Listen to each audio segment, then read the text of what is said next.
All right, this is the next leather project. Again, I'm not going to be doing a tutorial on this, but I'm just going to show a few progress shots of this and then the finished deal.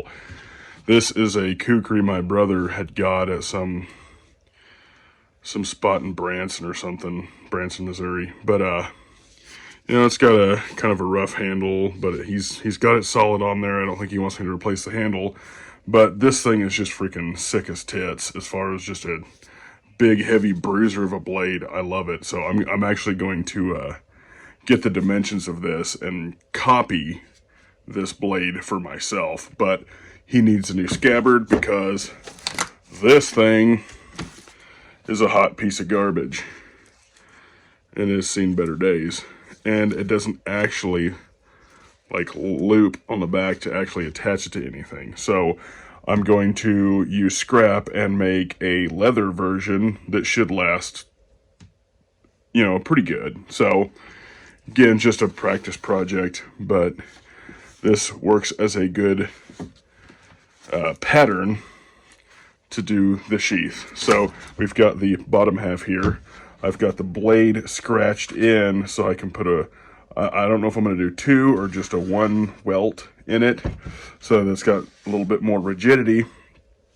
Again, this is going to be the belt side of it, so it's a little bit longer, and I will enclose it with this and stitch this bad boy up.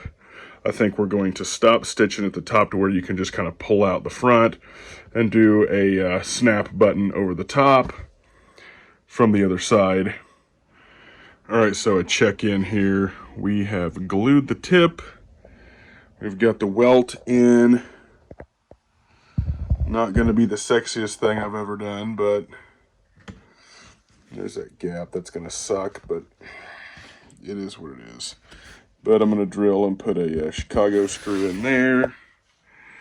Try to keep this thing lined up. I'll have to trim this, but the welt is thicker than the blade now, so a little progress check in on that. Sorry for the lighting. I'm going to try to get some lighting set up in here, but I've just been focusing on doing projects, so I'll try to get something done about it, though, because this sucks. Got the Chicago screws in. It's going to, the welt kind of ends here, and it'll be where you can kind of slide it out at an angle.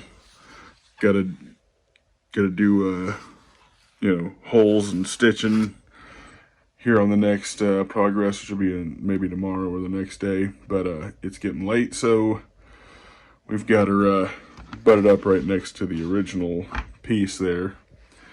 Nothing's perfect, but it's going to be sturdy. So we shall see what happens in the next phase here.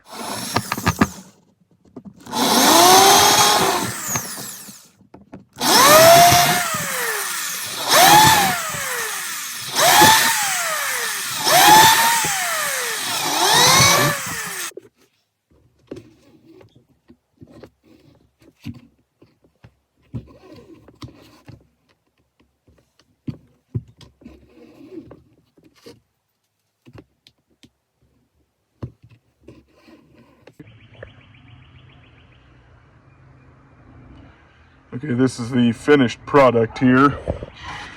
Used a grinder again to trim the edges around it. It isn't super sexy. My grinding wheel's kind of disappearing on me. I need to get a new one, but went ahead and did the little strap. I don't know if the last clip had showed that. This is the oldest part of it. It's just a little piece of an old pair of climbing spikes I'd cut a strip out of. I'll probably replace that later, but I'm gonna give it to my brother anyway. This is my brother's knife, and if it breaks, I'll probably have better leather. I just don't have anything better and thicker.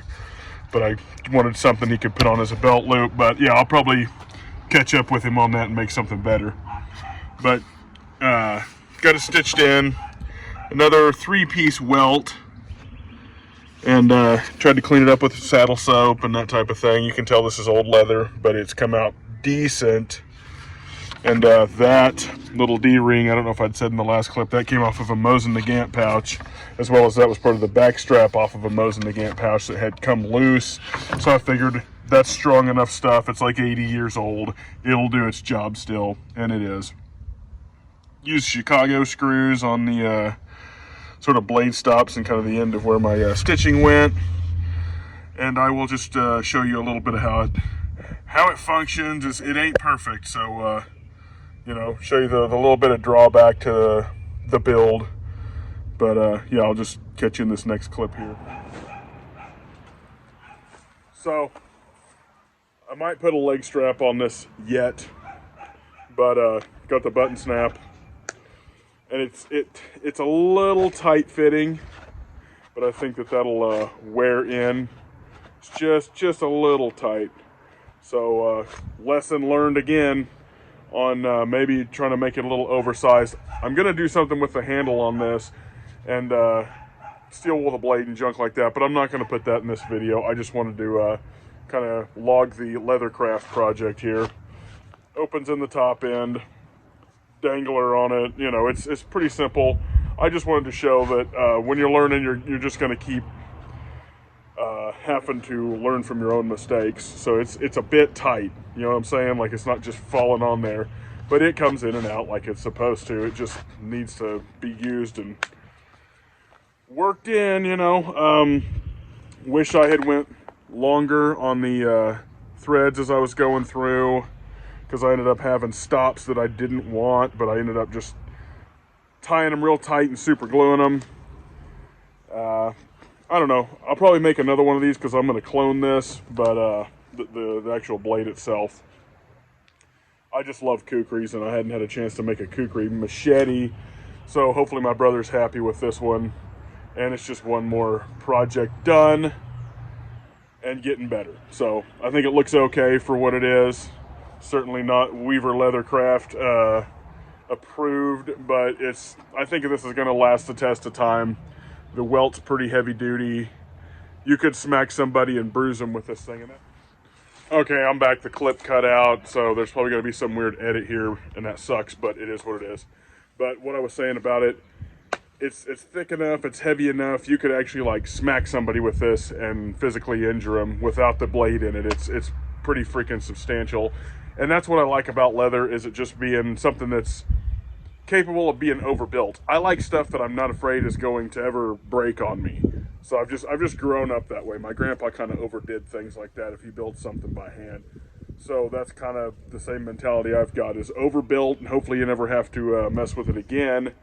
Of course, you know, if you like building stuff, just build to your heart's content. It's just one of those deals where that's my mentality. A lot of people are like, oh, well, your size and weight constraints and SAWC and crap. And there's a little bit of that in my thought process, but most stuff is I just want to never have to replace it unless I just want to, because I'm addicted to buying crap that I probably don't need. But yeah, so I hope you guys like the little run through on this and like the leather videos. I'll probably have some other stuff coming up here pretty soon. Just been focusing on this a lot and trying to get more stuff done, because I've got people that kind of want me to build them some stuff. So, you know, just figured I'd video it, and I hope you guys like it, and I'll see you next time.